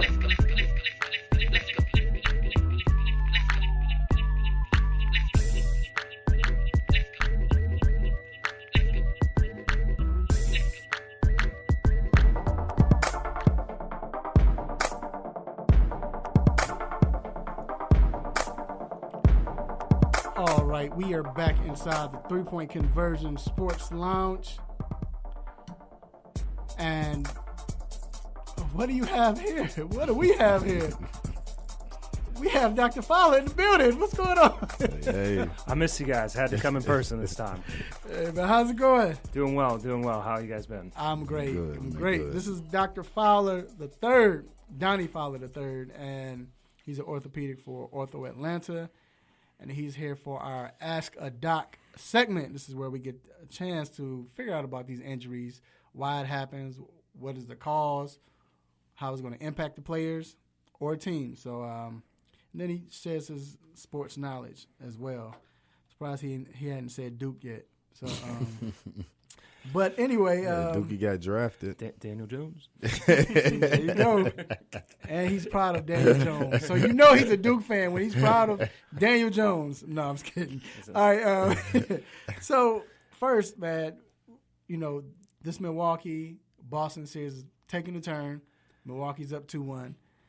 But they're doing it without Malcolm Brogdon. And he's missed 64 games, you know, without – and they say he's possibly returned for Game 4. He's been out for this plantar – how you say it? I ain't even say it. Fasciitis. Fasciitis. I always do the same. Yeah, fasciitis. I can't never get that first. Fasciitis. Because I'm looking at it trying to read it. That's what throw me off every time. Yeah, trying to say it how it Read look. it, yeah, but anyway, this plantar fasciitis. First of all, why did it take 64 games? And then on top of that, will he be good enough to be an impact for Game 4? Yeah, I mean, a lot of people have had plantar fasciitis. It's that kind of bottom of your heel foot pain when you first step out of bed. Feels like someone's stabbing you in the bottom of the foot. So it kind of, you think about it and all these other crazy injuries, and you're like, man, it's foot pain. Are you serious? But it really can limit you, especially in a sport like basketball with all the constant running, jumping, change of direction. So I think that's why, if it was an everyday you or me kind of thing, you'd be able to live life. But to compete on the NBA level, yeah, you really got to let it settle down. And some people, that takes 6 months. Obviously, he's coming along a little quicker than that, and hoping to see him out there. To your second point, I think he's going to be limited when they first bring him back. So I think he can contribute, but I don't necessarily think he's going to be a kind of game changer. But he'll certainly give them more depth. So like 10, 15 minutes a game. Yeah, I think he'll start slow. Apparently he's looked okay, shoot around and some of the other stuff where they've seen him out moving around, but obviously they're not going to push him too hard. Now, recently we saw Corey Kluber. He was placed on the IL with a fractured arm after getting hit by a 102 mile per hour comeback. How long do you expect him to be out, and how does it affect his arm? Yeah, so most people saw it's his pitching arm. It hit him kind of on the outer pinky side of the forearm, so he broke that ulna bone, which is one of the two forearm bones. And I guess the good news is it's non-displaced. It doesn't need surgery, but a bone still takes somewhere between 4 to 6 weeks to fully heal. Now, I'm sure they'll be hitting him with growth factors and bone stimulators and everything under the sun to try to get that thing to heal as quickly as humanly possible. But he'll be out at least a month. just from the healing standpoint. And then I figure it's going to be at least a couple weeks getting back into actually throwing with it. Probably have to make some minor league kind of rehab starts before he actually comes back up with the big league team. So probably you like talking like 2 months probably before you even get back. Yeah, you said it so casual too. I thought it would be like most of the year or something like that. I'd say I'd say maybe 2 months would be a good guesstimate of trying to see him back throwing at that point. So my question is, if he got hit in the off arm. Mm-hmm. He probably would be out there. Could still. he pitch? Yeah. Like, I mean, he'd still be probably uncomfortable, but they could probably put him in a brace or something to kind of protect it while he pitched. So yeah, he might be able, or he might have been able to try to do it if it hit his left arm, not his right arm. Okay. And rookie minicamp for the NFL, it began this weekend for certain teams. Now mini camps, they tell you usually don't go hard, but these rookies, they're trying to win a spot, and they're going to be going 150 miles per hour and giving it all they got, or they have, I should say. All they got is a sports term, but all they have, sounds like a sport.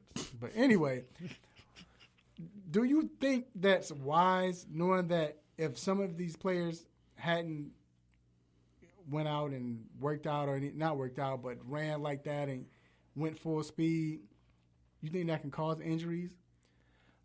I mean, obviously anything's possible. I don't think there's been a lot of history of of injuries coming out of rookie minicamp. Certainly they're not, putting on the full pads or anything like that. I actually think it's a lot of the undrafted guys that, not as big of names that are probably out there working harder trying to prove their merit, the guys that got drafted in the first 6 rounds or so that feel more comfortable about that spot. I think they're more keyed in on trying to, learn the playbook, kind of get a sense of what the team concept is and try to start putting it all together. But certainly athletes are competitors, so when they get out there, it's not like they're just going to, jog around. They're still going to get after it, like you said. So, and I know that I can ask you this during training camp, but I want to know, how do you feel about the two-a-days and not being there anymore? Do you agree with that? Knowing your field, but do you agree with the no two-a-days anymore? I mean, I think it's a double-edged sword. I think there's advantages and disadvantages both sides. Obviously, they're trying to keep the players fresh and healthy because it is a long season, but at the same time, the 2 days do help you get into better conditioning to kind of survive throughout the season. So when you're scaling back the number of hours and the number of practices you're allowed to have, these guys, even if they're doing their own thing on the side, still probably aren't in quite the same shape they were back when they're doing 2-a-days. So I think the 2-a-days were probably more beneficial as long as you did them responsibly. But thank you. That's what I always thought. All right, so last question. Who is your top 5 scorers of your lifetime? Top 5 scorers. We were talking about KD. Okay. This is the theme of the show. Who are your top 5 scorers? NBA. That you watch, in your lifetime. NBA that I've watched.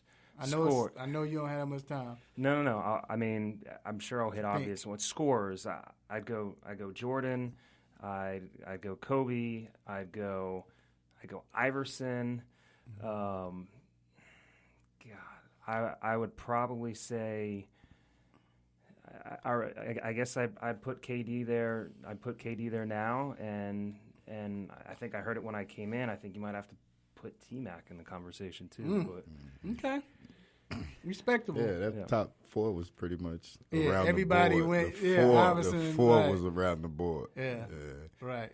Okay, we respect that. Well, Doc, we appreciate you for coming on, man. Always a pleasure. That's it. Like I said, you get that good stuff when Dr. Donnie Fowler comes in and, give us that insight on injuries and the impact. So make sure you keep it locked. We will be back with baseball talk. We'll be right back.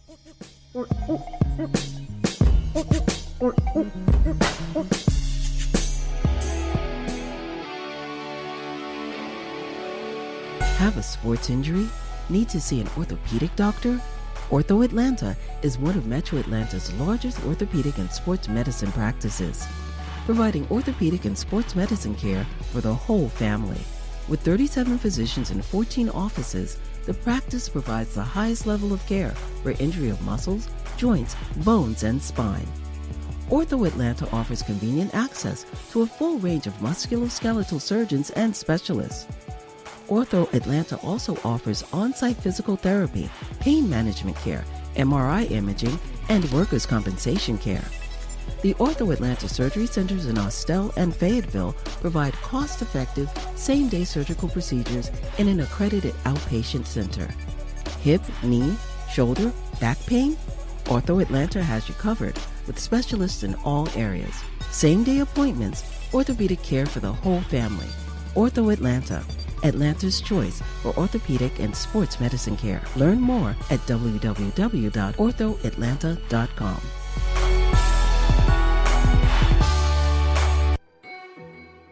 Yo, you chilling with the 3-point conversion sports line. It's Chad Johnson.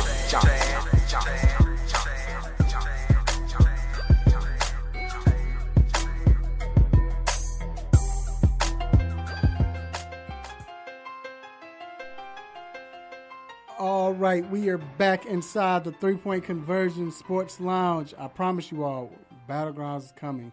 Get ready. We're getting everybody revved up. Alan, you gonna do it again? Yeah. G said he's doing it. Y'all better watch. This is Mr. Stump the Schwab. Schwab. Did you know he was on Stump the Schwab? No. Really? Yes. Did you know that? I did. Yeah. That's. How'd he do? Well, you see he's here, right? No, I'm just kidding. I'm just kidding. I don't know. He probably won knowing him, knowing G. How you do, G? Look, you see Stump the Schwab is not on there anymore, so he probably won. You put him off the air? No, well, not me. I made it to the last round. Wow. And he was like 6 years old, too. 7.5. So whoever, Damien is the defending champion, right? You better be prepared for a battle. That's what we should do. Would you be willing to go against Damien? Why not?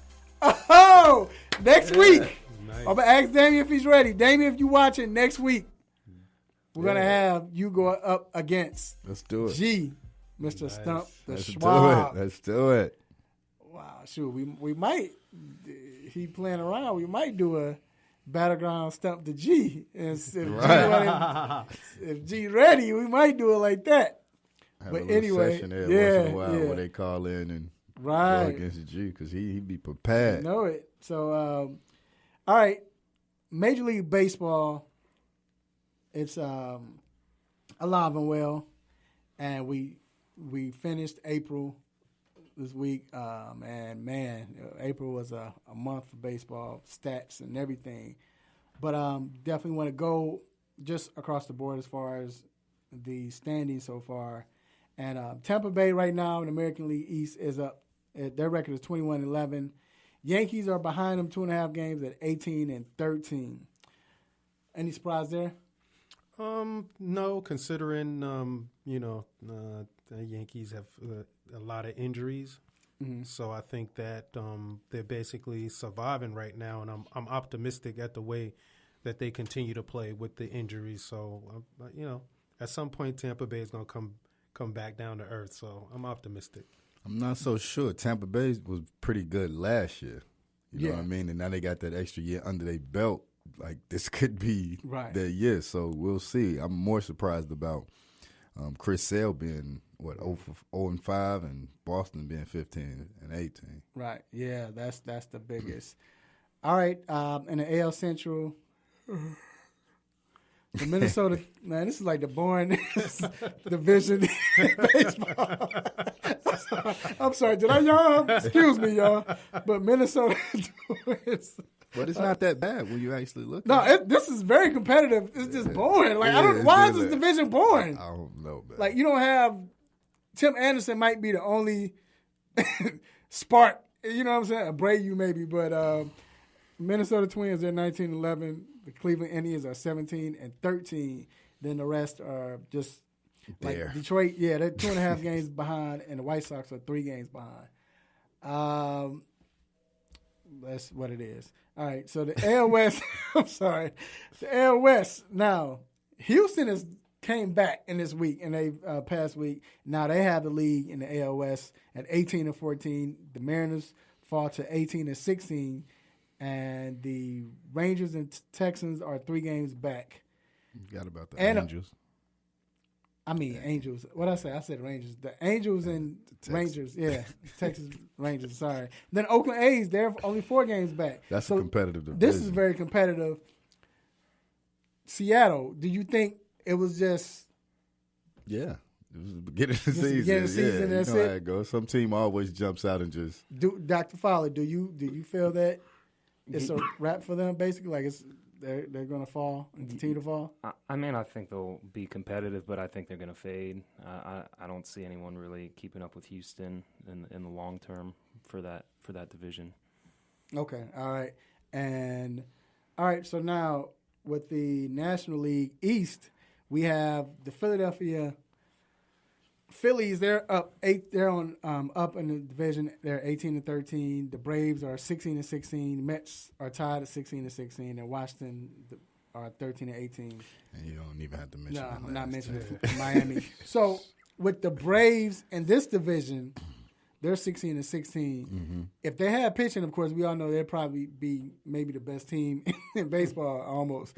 So with the Phillies, Allen, do you feel like they will keep this up? Or are they – I know it's early, but still, do you feel like they can be one of the top teams in Major League Baseball?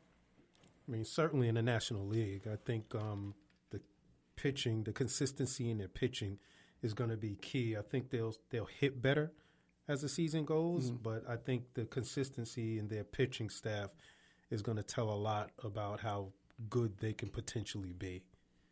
You know, but I think they'll at the end. I still think they'll be there, especially for that division. Okay, and in the National League Central, the Cardinals are 20-12.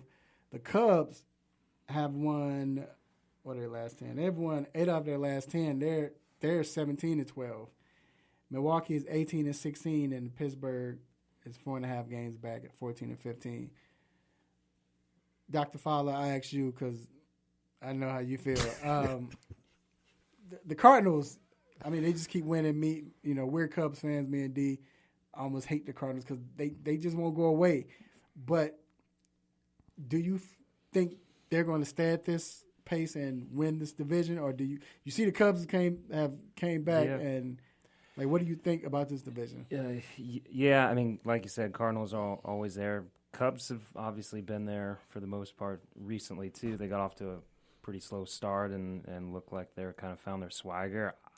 I think, I'm not saying this to make you guys happy. I do think the Cubs are probably would be my favorite coming out of the Central when it's all said and done. But all right, yeah, and you see like Rizzo's back. It's May. I told you it's May. Yep. Rizzo don't play in April.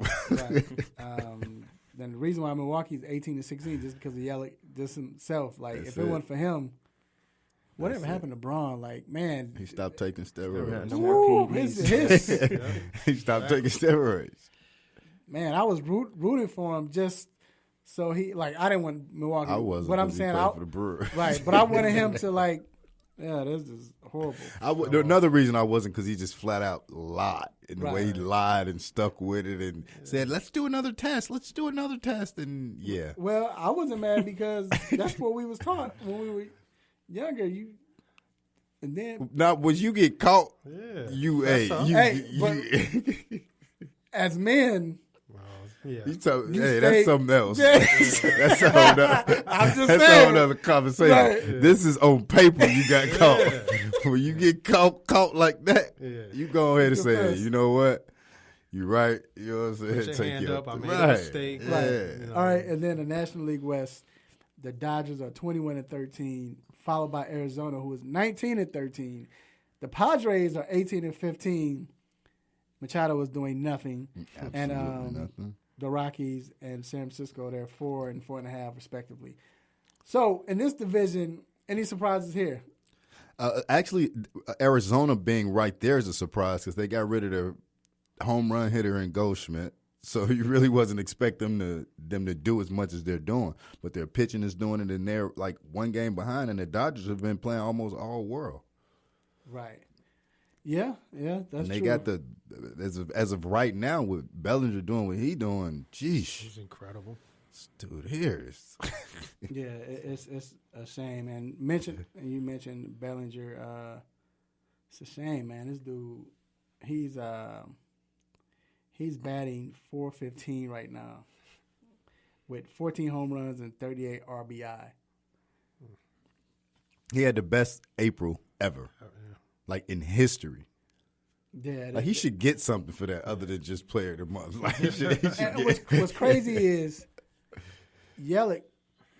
He is having just the same season he had He's last batting year. 353 with 14 home runs and 34 RBI, and he's getting blown out the water about Bellinger. Right. Like you're not even talking about him. But okay, Cody's batting .415. You're gonna expect that to come down because I mean nobody's gonna bat .400 again, right? That's what we say every year, right? So you expect him to kind of come down.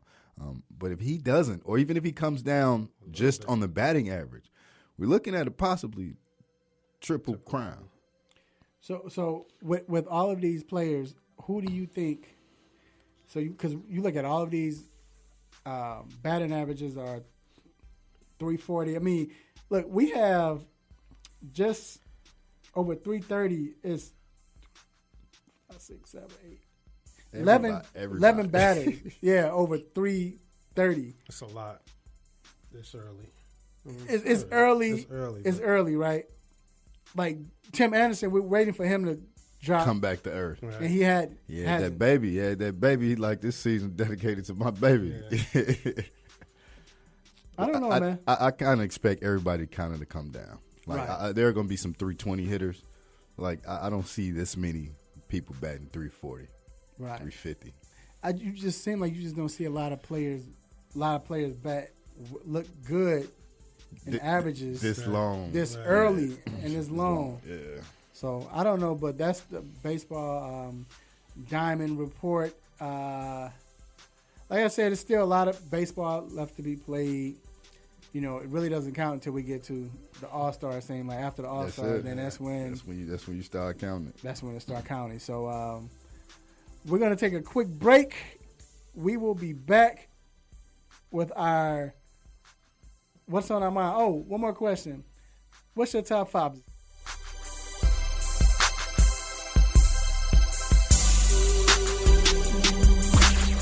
What's good, family? I'm Marlon Sucker Free Jones, a Sucker Free Life LLC, and I'm locked in every Saturday to the best sports show on the planet, the 3-point conversion, with no team or no players off limits. So let's talk sports, the best of the best, the worst of the worst, and everything in between. Can you dig that?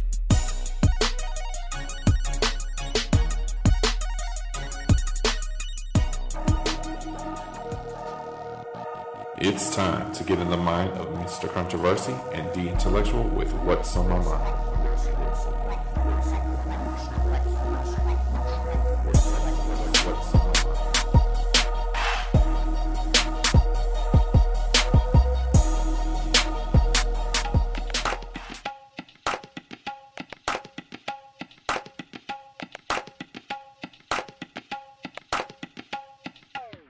We are back inside the 3-point conversion sports lounge. And this next segment, What's on My Mind, is brought to you by Sucker Free Life LLC. Make sure you live your truth for the world to see, because everyone can be sucker free. You can purchase your apparel today on Facebook.com/Sucker Free Life LLC. All right. This segment, What's on Our Mind, is this time for us to get stuff off our chest, what we've been thinking about, what we don't understand, what we have to go off on, whatever. It's just our time uninterrupted to get our stuff in. So, what's on my mind? So this week, and I guess Saturday maybe Saturday, going on. I love basketball. I'm a basketball fan. And, you know, we tell the truth and shame the devil. On this show, I try to do it every day. You know, it depends on if I get caught. No, I'm just kidding. But what I got to talk about is, so I made a statement about Giannis. And I talked about how Giannis is not top 5. I don't believe he's top 5 yet. I said that Giannis is a beast, but he needs to work on his game. He doesn't offensively is, you know, go to the rim 100 miles per hour, do a Euro step, dunk on you, a finger roll, whatever. That's it. Like, he has no jump shot.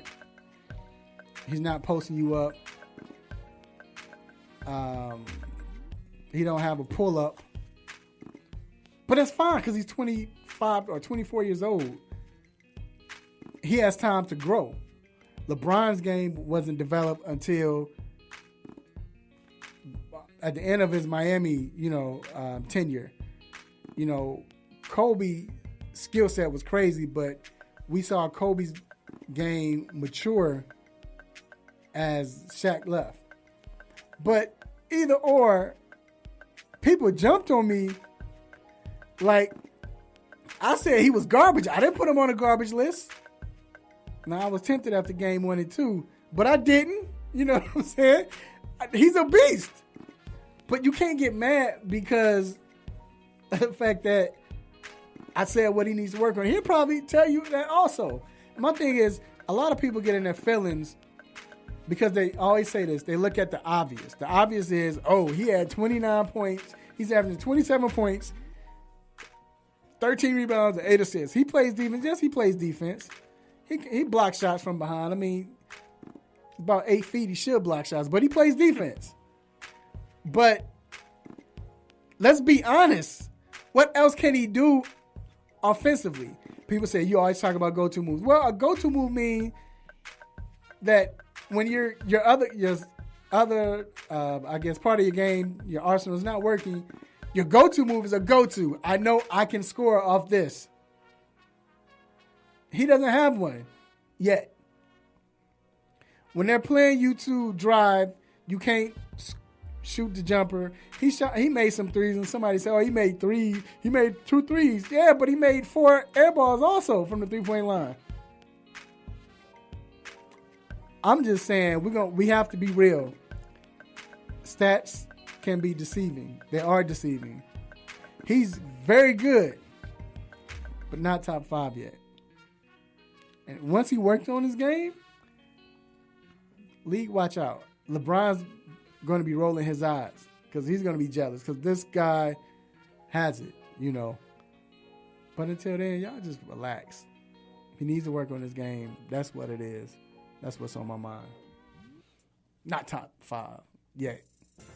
What you got to say, D? Because I know you've been riding with Giannis all week. So I mean, all year. Yeah, and Milwaukee, and you're gonna see in the air. Not top 5 gonna win the MVP. That's fine. He had a great year this year, but not top 5. Who your top 5 is? Go ahead, man. This show's about to end. So, earlier this week, what was on my mind was I was going to talk about the relationship between the players and the refs. But what has transpired in the last couple of days, it kind of made me go even away from sports. I know every week we talk about love, family, be with family. Every Saturday, it's kind of how Mr. Controversy ends the show. Love family, be with family, enjoy family, and be around family. Well, this week, with everything that's transpired, that really is a big thing, you know. So the biggest thing is on my mind is loving family, being around your family, and stop all the senseless violence, not only in Chicago, but across the nation. Losing a lot of kids, a lot of people in general, and it just needs to stop. And that's really the only thing on my mind right now. Yep, I don't say that just to say it, man. I really mean it. You gotta love family when they around, love people, let them know, because that next day you just never know, and they're gone. Like I said, unfortunately, D, got his back. Much love. The show is dedicated to his cousin, and that's what it is. I've been there. I lost my mom just out of nowhere. So just love family. Let them know. You know what I'm saying? Sometimes you get mad at family, and you mad at them. You don't want to talk to them, and all of that. Okay, you could be mad for a couple of days. There's nothing wrong with that. It's feelings. But you shouldn't be mad for a year. You know what I'm saying? Because your auntie, my aunt, like I said, I got aunties and uncles now. I know people mad at each other because auntie reneged in spades. Right. They don't speak every time we, you know what I'm saying, for years. Come on, man. We're family. Yeah. I know they love each other, but still, I say that every week. All right, so got heart and a half. Nah. It is time. It is time to let you all go. You know when you hear this music, you know what it means. But before we let you go, we have a couple of shout outs. And hopefully you stay tuned because you can be a part of it. All right. Picking with my number one friend. Okay. G. Frank said I'm picking with him. Who are you picking with your number one? I don't know what he's saying. He's saying he's picking with his number one fantasy pick this year. CMC. Who was that? I don't know what that is. Clarify, Frank. But I don't know. But anyway, I want to thank God Almighty for giving me this platform to do what I do, say what I say, to make you all mad, happy, upset, want to give me the stop it button. Appreciate you, God. I also want to thank Jerry Jones. Yeah, I want to thank Jerry Jones as well for that drop. I knew he was going to play the Jerry Jones drop. But also, I want to thank our sponsors, Syndica's Barbershop, Ortho Atlanta, Salad Express, and Sucker Free Life LLC. Also, I want to thank my guests, of course, Dr. Fowler, third. He's not a guest, but Damian Adams, Mr. Alan Fields, appreciate you for coming on, sir. Appreciate it. And my man Keith Pompey from the Philadelphia Inquirer. Also want to thank my engineer G. Appreciate you, G, for putting up with us. If y'all see the faces he makes. Especially today. Jesus. And my road dog, D Intellectual. Yeah, absolutely. Just want to give a shout out to everybody that listen to us again every week. We appreciate y'all. Without you all, there is no us. So we appreciate y'all for being here. Special shout out to the whole Netsaginga messing up. Had to shout out to the whole Netsaginga family. I'm definitely praying. I'll be home soon. And just rest in peace, Xavier. Yes, and of course the show, we had a great show and it was dedicated to Xavier. Definitely rest in peace. And I want to thank my family, beautiful wife, children, cousins, nephews, nieces, aunties, uncles, grandparents, sisters, brothers, and play cousins, all of y'all. And make sure you love family. Let family, like we talked about earlier, let family know that you love them while they're alive. Also, he didn't mention, I always say this, probably why I'm like I am now. Make sure you eat good, enjoy sports, be safe out there. And until then, same time next week, same show, same crazy host, same sports nonsense. Will you miss me? I'm out. Peace. You just got done listening to the 3-Point Conversion Sports Lounge. Be sure to follow us on our Instagram, Twitter, and Facebook accounts at The 3-Point Conversion. And also make sure you check out our website, the3pointconversion.com. Be sure to follow us live and listen every Saturday morning at 10 a.m. Eastern.